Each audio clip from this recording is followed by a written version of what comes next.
Taurus, welcome. Tingnan natin kung ano yung pinaka-main energy ngayong linggong ito, okay? Ngayong darating na linggong ito.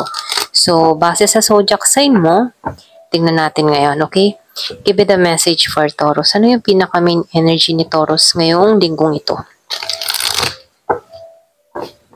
Give it a message. Ano yung kanyang main energy ngayong linggong ito? Ano yung challenge? Ano yung mga kakaharapin niya? Or ano mga pagpapasya, okay? So, ano yung mga parating sa'yo? Ayan. Excuse me po. Wow. Lumabas ang Two of Cups.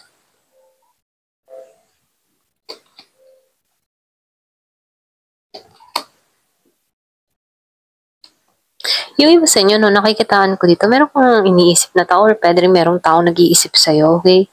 Pwede meron ditong taong hindi makarecover sa'yo kasi nandun yung pag-iisip ng tao na to. Kung meron kang kanili na Gemini, Aquarius, or Libra, Scorpio, Cancer, or Pisces. Nakikitaan ko dito, mutual yung nararamdaman, kaya lang may pag-iisip siya dito, okay? So, meron itong mga problemang kinakarap or pwede rin marami itong mga pagsubok na kinaharap sa kanyang buhay na kung saan andito siya sa moment na nagiging siyang logic sa sitwasyon. Siya yung tipo ng tao na hindi niya pinaiiral yung emotion or yung damdamin niya dito, okay? Dito, meron akong nakikitang maraming karunungan or pwede rin maraming experience na tao. Pwedeng sabihin na marami na siyang mga pinagdaanan sa buhay kung bakit marami siyang kaalaman dito. So dito, meron akong nakikitang tao na attract ka na ganun or pwede rin merong na-attract na tao sa'yo, okay?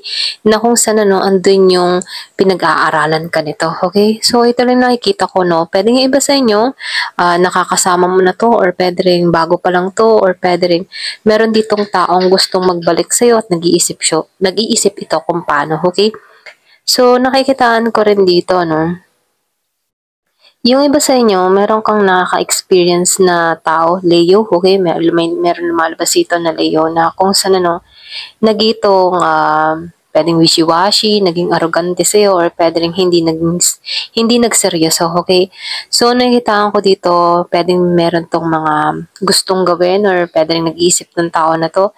So, nakikitaan ko dito, maego. Yung iba sa inyo, pwedeng, ito yung taong nag-iisip dito or pwede rin sabihin na pwedeng magparamdam to, okay? So, nafe-feel ko dito, meron ditong energy ng tao na to na kung saan, sumasaga pa rin dito, okay? So, nakikitaan ko rin dito, yung iba sa inyo may paghiling or pwede rin hinihiling ka ng tao na to, okay? Yung iba sa inyo, may paghiling. Kaya lang dito, nakikitaan ko, yung iba naman sa inyo, nakarecover ka na sa sitwasyon.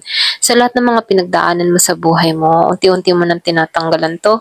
Meron akong nakikita nakakatulog na ng maayos, okay na siya dito, nakakaramdam siya ng maayos na yung maayos na buhay, araw-araw. Kumaga nakikita ko dito yung kakontentuhan ng tao na to, okay? At magpapatuloy pa to hanggang linggong ito, okay? Kumbaga magaan lang yung pakaramdam ng tao na to. So nakikita ko rin dito, meron ditong tao na patuloy pa rin humihiling, pwedeng humihiling siya sa kanyang mga pangarap or meron siyang hinihiling na tao. So nakikita ko dito yung wish niya, okay? Humihiling tong tao na to ng pagbabago, mga ganyan, okay?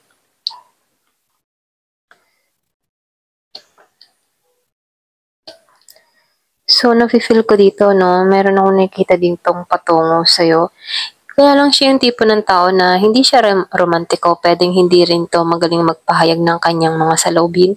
So, nafe-feel ko dito, siya yung tipo ng tao na very practical na tao. Okay, ito lang nakikita ko, Kumbaga, kapag gusto mo siya, gusto ko din niya, ganun, okay? Kung ano yung pinakikita mo sa kanya, ganun din siya. So, hindi siya romantikong tao or pwede rin sabihin hindi siya ganun, So, nakikitaan ko dito, pero itong tao na to, siya yung tipo ng tao na hindi man siya romantiko, pero meron na to sa buhay, okay? So, nafe-feel ko dito very busy tong tao or business-minded or kaya ito yung tao na to hindi romantiko pwedeng nakatuon sa kanyang mga trabaho, okay? So, lumalabas dito na itong tao na to ay very independent, okay? Pwedeng ikaw to. Yung tipo hindi ka romantic na tao, priority mo lamang dito yung mga trabaho kahit meron kang kinakasama sa buhay basta't may bigay mo lang yung pangangailangan ng tao, okay ka na dun, okay? Kaya lang yung pagdating sa love, okay, usaping pag-ibig, Nakikitaan ko yung panlalamig, okay? Meron ditong nanlalamig or pwede rin meron ka ditong kadiling na malamig, okay? Hindi mo maramdaman yung romantic feelings ng tao na to. Basta't may bigay lang yung mga pangangailangan mo, okay na siya doon. Ganun, okay? So, nakikitaan ko rin dito yung iba sa inyo may pag-angat na mangyayari sa'yo. Ayan. Pagdating naman sa usaping pag-ibig dun sa iba, nakikitaan ko dito, naka-recover ka na. Okay naman yung sitwasyon mo kasi nakukuha mo naman yung gusto mo dito. So, lumalabas din dito pagdating naman sa kaperahan mo, umaani ka ng tagumpay. Yung nga sinabi ko kanina, meron kang kadiling dito na tao na hindi siya romantiko, pwedeng business-minded or pwede rin busy lang sa trabaho kaya hindi niya may pahayag yung kanyang nararamdaman, Basta't may bigay lang ng tao na to yung mga pangangailangan mo, okay na siya doon, Kasi nakikitaan ko dito, very generous naman siya, okay?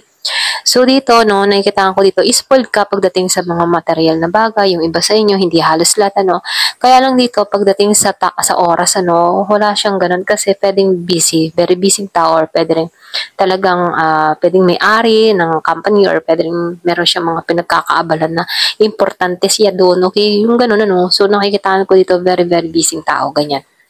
So dito, nakikitaan ko dito, pagdating sa kaperahan mo, dire-diretso naman ang daloy kasi meron kang allowance or pwede rin merong nagbibigay sa'yo, nagsusuporta sa'yo pagdating sa kaperahan. Hindi mo kailangan manghingi, okay, kung saan ito nagbibigay sa'yo. Yung iba sa inyo hindi halos lahat. So, nakikitaan ko dito yung balance. Pagdating sa pera, balance ka. Ito lang nakikita ko. Pwede rin sabihin kung wala kang ganitong tao, pwedeng ma-attract mo yung ganitong klase ng tao, Yung tipo na ikaw na lang isusuportahan, hindi ka kailangang humingi ng humingi. Kumbaga, kusang loob to magbibigay ng suporta sa'yo. Yung iba, So, dito, nakikitaan ko rin dito, May paggising, merong calling, or pwede rin sabihin na excuse me, pwede rin sabihin na meron ditong tao na ginigising na or pwede rin gusto niya ng pagbabago. Gusto niyang maranasan yung masaya, okay? So, ito lang nakikita ko dito. So, ito lang nakikita ko dito, meron ditong calling, paggising, or pwede rin sabihin na meron kang ninanais na pagbabago, okay? So, tingnan natin kung ano pa yung mensahe sa'yo. Give it a message. Ano pa yung advice sa'yo dito?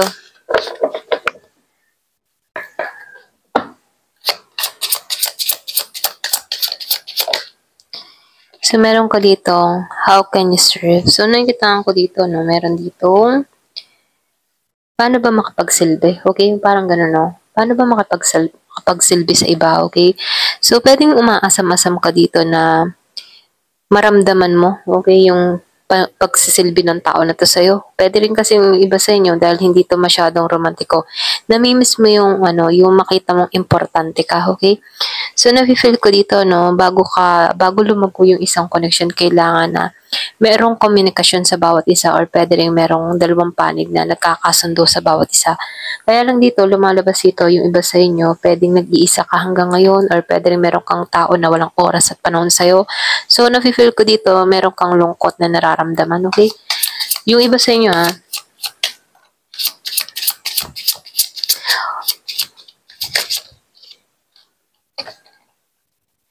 So, heal your relationship. So, nakikitaan ko dito, yung iba talaga sa inyo, merong mga nangyayari pagdating sa relasyon, Pwedeng merong tao na nanlalamig na or pwedeng yung iba sa inyo, hinahanap mo dito yung presensya ng person mo dito. Pwedeng ikaw ay naiinip na, okay? Naiinip na sa kanya dito. Kasi nakikitaan ko dito, hindi siya totally very showy sa kanyang feelings or nararamdaman. Pwedeng mas importante sa taong ito yung kanyang mga trabaho. Okay, ito lang nakikita ko. Kaya dito may time na may mga katanungan ka sa isipan mo, okay?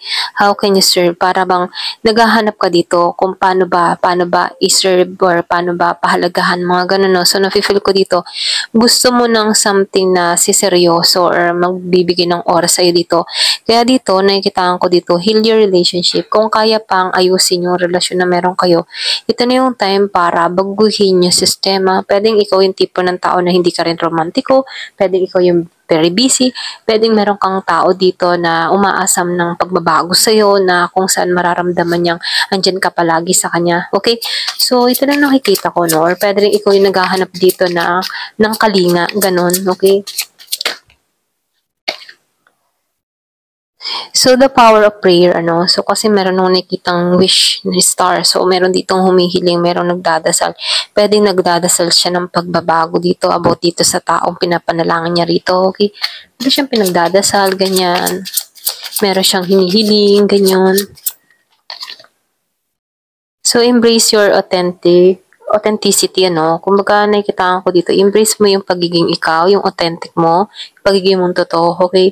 Kumbaga, nakikitaan ko dito, unti-unti kang lumalago. Hindi mo kailangan na hanapin yung pagmamahal na inaasam mo, kundi suklian mo na lang yung sarili mo, okay? I mean, ano yung tipo na, halimbawa, hindi mo maramdaman na walang oras, panahon sa'yo yung person mo, di pagbuhusan mo na lang ng oras, attention yung sarili mo, okay? Love yourself, kumbaga, ika nga, no? Kasi dito, embrace mo yung pagiging ikaw, dun mo matatagpuan, okay? Kung dito, no, sa heal your relationship, kung medyo nagkakalabuan na kayo at parang meron kang mga hinahanap na hindi mo matagpuan dito sa taong ito na yung time para tanungin mo yung sarili mo, masaya ka na. Masaya ka pa rin ba or kailangan na bang bumitaw dito? Okay, mga ganun, no? So, ikaw yung magpapasya dito, okay? Ito na yung mensahe, ayan. Hanggang dito na lamang po. Thank you for watching. Love and peace.